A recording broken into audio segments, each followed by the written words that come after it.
thought it would just be a boring night shift at an empty government hospital, but I had no idea that within those ancient walls lived something that only waits for the dark.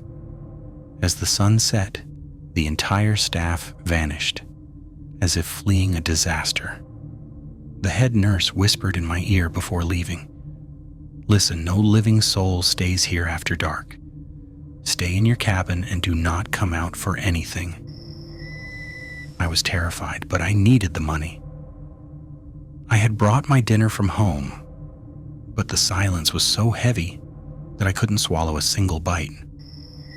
It was 9 p.m. when I noticed a dusty, blood-stained diary on my desk.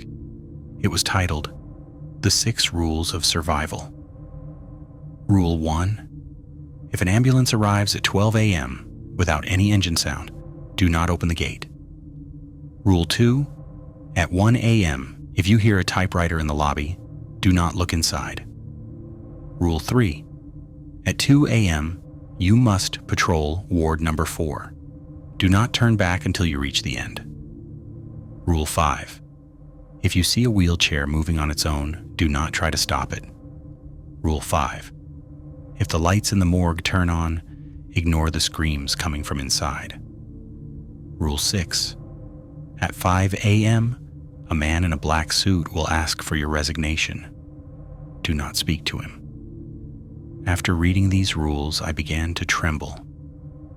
My hands were shaking, and a cold sweat broke out on my forehead. I looked around frantically. The empty hospital building looked like a giant monster lurking in the shadows.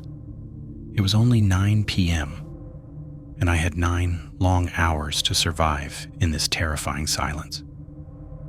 At exactly 12 a.m., a silent ambulance pulled up to the gate. No engine hum, no siren. I looked through the window and saw my own mother in the driver's seat, crying for help. My heart screamed to open the gate, but I remembered Rule 1. As I backed away, she turned her head 180 degrees and hissed with a grin that wasn't human. A few minutes later, the ambulance dissolved into a black mist, and the heavy silence returned. It was 1 a.m. The clicking of a typewriter began to echo from the lobby. Tap, tap, tap. I peeked from my cabin and saw the lobby lights flicker on. A headless doctor was sitting there typing furiously.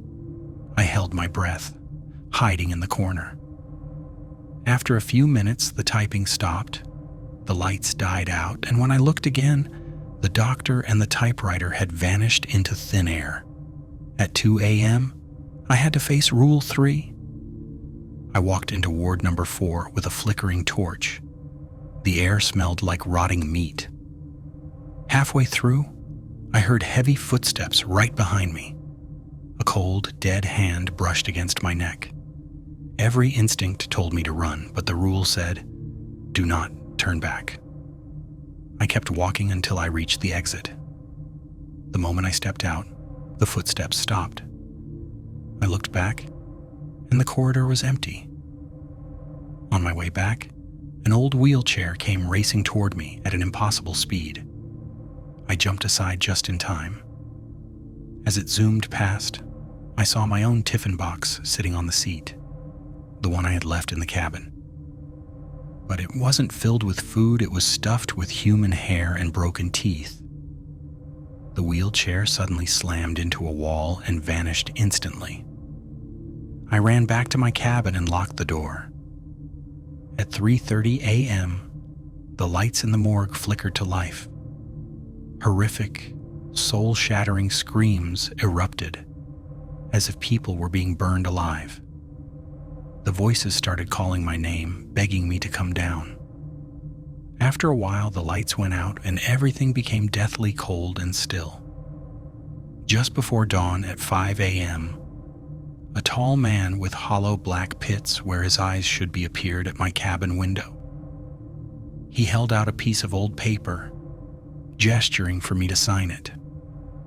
I kept my eyes shut and didn't utter a single word. The moment the first ray of sunlight hit the floor, the man vanished into the morning mist. I didn't waste a second. I threw the keys on the table and ran from that place, never looking back. To this day, I still see that wheelchair in my nightmares. If this story chilled you to the bone, make sure to like, share, and subscribe. See you next time with another person's terrifying horror experience.